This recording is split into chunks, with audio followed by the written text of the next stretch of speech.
Donald Trump came to the Detroit Economic Club and stood there in front of the Ford Motor executives and said, if you close these factories as you're planning to do in Detroit and build them in Mexico, I'm going to put a 35% tariff on those cars when you send them back, and nobody's going to buy them.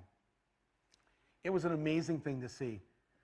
No politician, Republican or Democrat, had ever said anything like that to these executives. And it was music to the ears of people in Michigan and Ohio and Pennsylvania and Wisconsin, the Brexit states. You live here in Ohio, you know what I'm talking about. Whether Trump means it or not is kind of irrelevant, because he's saying the things to people who are hurting.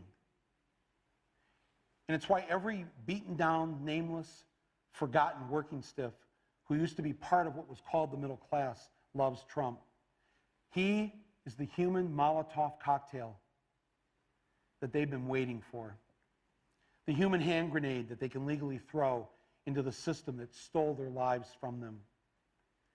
And on November 8th, Election Day, although they lost their jobs, although they've been foreclosed on by the bank, next came the divorce, and now the wife and kids are gone, the car's been repoed, they haven't had a real vacation in years, they're stuck with the shitty Obamacare bronze plan where you can't even get a fucking Percocet. They've essentially lost everything they had, except one thing. The one thing that doesn't cost them a cent and is guaranteed to them by the American Constitution: the right to vote. They might be penniless, they might be homeless, they might be fucked over and fucked up. It doesn't matter, because it's equalized on that day. A millionaire has the same number of votes as the person without a job. One.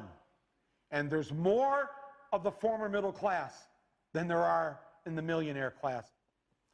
So on November 8th, the dispossessed will walk into the voting booth, be handed a ballot, close the curtain, and take that lever, or felt pen, or touchscreen, and put a big fucking X in the box by the name of the man who has threatened to upend and overturn the very system that has ruined their lives.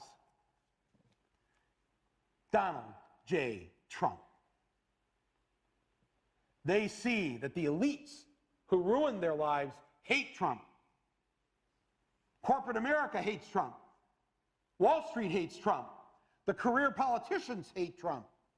The media hates Trump after they loved him and created him, and now hate him. Thank you, media. The enemy of my enemy is who I'm voting for on November 8th.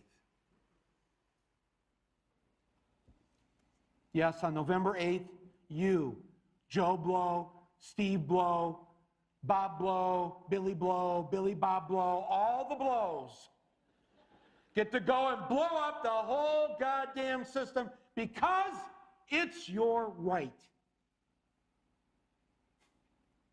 Trump's election is going to be the biggest fuck you ever recorded in human history. And it will feel good.